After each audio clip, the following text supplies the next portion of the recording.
SSLC Social Science 7th chapter India after Independence notes ഈ വീഡിയോയിലൂടെ പരിചയപ്പെടാം. ഒന്നാമത്തെ ചോദ്യം, find out the challenges faced by post independent India. The flow of refugees from India to Pakistan and vice versa. Integration of princely states into the Indian Union. The formation of a democratic system. Second question, discuss the context of refugee problem in independent India. The flow of refugees was the major challenge that the post-independent India had to face. There was an influx of refugees from India to Pakistan and vice versa. Communal riots broke out in various places. Calcutta, Bihar, Noakhali, Delhi, Punjab and Kashmir witnessed bloody riots. Thousands of people were killed and women were attacked. As a result, different sections of people lost all their belongings and became refugees. Around 10 million people travelled as refugees on foot, trains and bullock carts. The rehabilitation efforts and affirmative actions of the government solved the problems. Question number 3. Briefly evaluate how the integration of princely states had taken place. There were around 600 princely states in pre-independent India. ഈ ചോദ്യം വളരെ പ്രധാനപ്പെട്ടതാണ്. Britain gave these princely states the option to join either India or Pakistan or to be independent. Sardar Vallabhbhai Patel was the Union Minister entrusted with the mission of integrating princely states. He appointed V.P. Menon, a Keralite, as Secretary of the Department of States.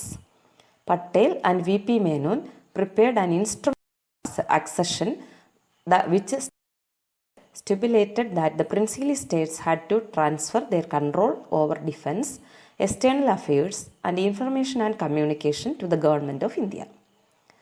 Following the diplomacy of the government and popular protest, majority of the princely states signed the instrument of accession and joined Indian Union. Hyderabad, Kashmir, and Junagadh were also integrated in the Indian Union through conciliation talks and military interventions. Following mass protest, France handed over its territories under their control to India in 1954. Pondicherry, Karaikal, Mahi and Yanam. ഇതായിരുന്നു ഫ്രാൻസിൻ്റെ കയ്യിലിരുന്ന സ്ഥലങ്ങൾ. Territories under the control of Portugal where accessed to India through military operations in 1961. Goa, Daman and Diu. When was India declared as Republic? The Constitution came into effect on 26th January 1950 and India was declared as Republic. Discuss the role of the Constitution of India in fostering democracy. The Constitution of India is the foundation of our nation making. Our Constitution is a reflection of the visions and dreams that evolved during the freedom movement. The Constitution came into effect on 26th January 1950 and India was declared a republic. The first general election in line with the Constitution was held in 1951 to 1952. This free and fair election was a success of Indian democracy. When many Asian and African countries which became free along with India have deviated from democracy, our democratic system still remains strong because of our constitution. Sixth question. Why did independent India choose language as a criterion for the reorganization of states? There were many princely states with people speaking different languages. So there were demands from different parts of India for formation of states on the basis of language. In 1920, the Nagpur session of the Indian National Congress resolved to form its state committees on the basis of language. After independence, people agitated for the formation of states along linguistic lines. The martyrdom of Potty Sri Ramalu, who fought for the formation of Andhra Pradesh for Telugu-speaking people, intensified the mass agitation. Explain how reorganization of states taken place. In 1953, the Government of India formed the state of Andhra Pradesh for Telugu-speaking people. After this, the demand for linguistic states intensified. The Government of India formed a commission to reorganize the Indian states on the basis of languages, with Fasal Ali as chairman and H.N. Kunsru and E.M. Panikkar, a Keralite, as members. As per the recommendations of the commission, the Parliament passed the States Reorganization Act in 1956. Thus, 14 states and 6 union territories came into effect. Afterwards, new states were formed in various phases. 8th question. Prepare a flowchart showing the progress in economic sector of post-independent India. Mixed economy, public sector, centralized economic planning, borrowed from Soviet Union, Planning Commission of India, 5-year plans, 1990, focus on private sector rather than public sector. The Planning Commission adopted the 5-year plans aiming the economic growth of the nation. Evaluate the statement. The 5-year plans started in 1951 helped India go ahead with the process of development. They also helped alleviate poverty, flourish agriculture and industrial sectors, improve education and generate new energy sources. We got assistance from foreign countries for our economic development. With their support, we set up iron and steel industries in various parts of the country. 10th question.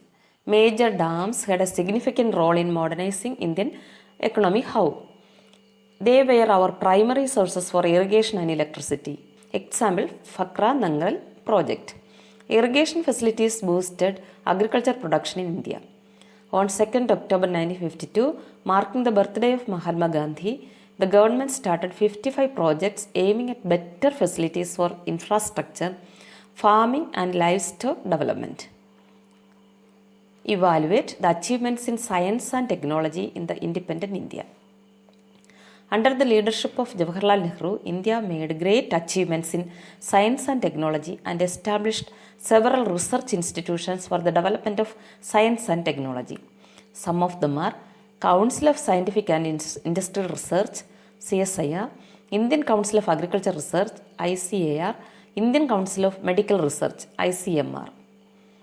Homi Jahangir Bhabha and S.N. Bhatnagar helmed the project of the Council for Scientific and Industrial Research. H.J. Bhabha was the head of Tata Institute of Fundamental Research and Indian Economic Energy Commission.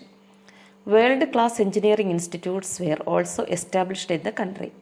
5 Indian Institutes of Technology were started between 1954 and 1964. Nehru strongly believed that India should minimize her dependence on Western countries in science and technology. Subsequently, India made tremendous progress in medical science, biomedical engineering, genetics, biotechnology, health science, marine technology, information technology, atomic energy and transportation. 12th question. Briefly evaluate India's achievements in space research.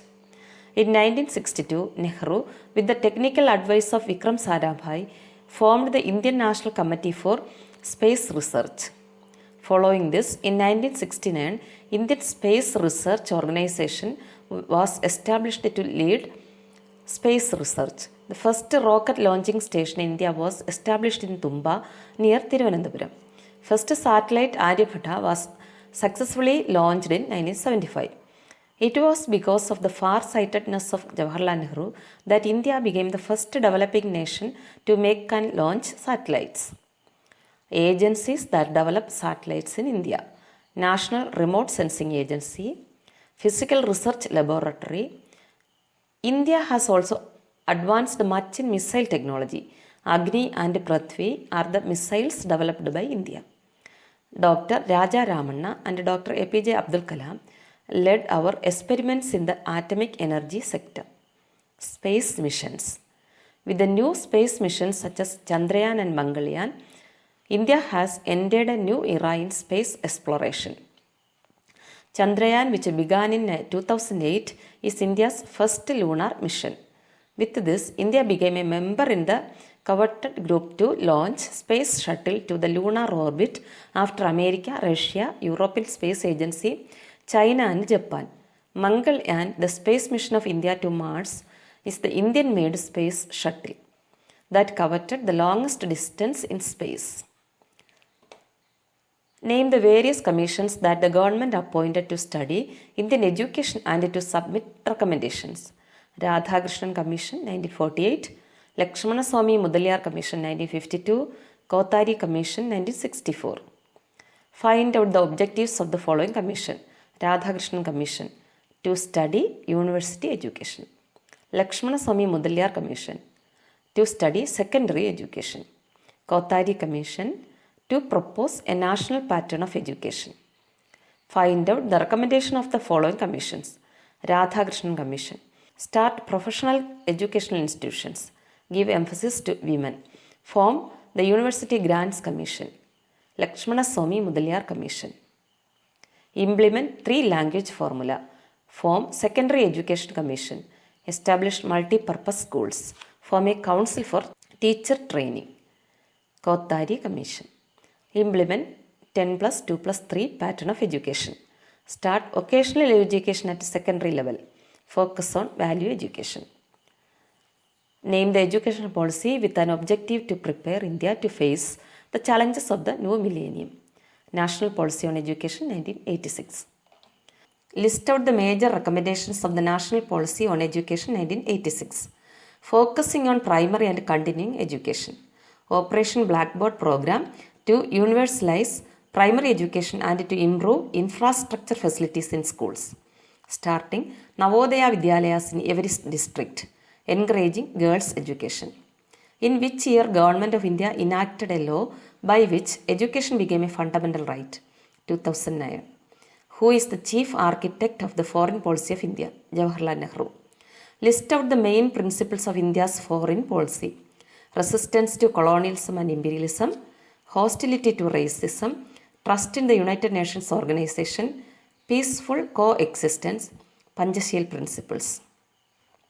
Emphasis on the necessity of foreign assistance, policy of non-alignment. Write a short note about Panchasheel principles. The Panchasheel principles are the agreement signed by India and China in 1954. This agreement was signed by Jawaharlal Nehru and Chow En-lai, the then Prime Minister of China. Even though Panchasheel agreement was signed with China, India's approach to all other nations was also based on these principles. Panchasheel principles. Mutual respect for each other's territorial integrity and sovereignty. Mutual non-aggression. Mutual non-interference in each other's internal affairs. Equality and cooperation for mutual benefit. Peaceful coexistence. Write a short note about non-alignment movement. Non-alignment movement was formed during the post-Second World War period. Jawaharlal Nehru was one of the leaders behind its formation. Rather than affiliating to a power bloc, India took a stand evaluating the merits and demerits in international affairs.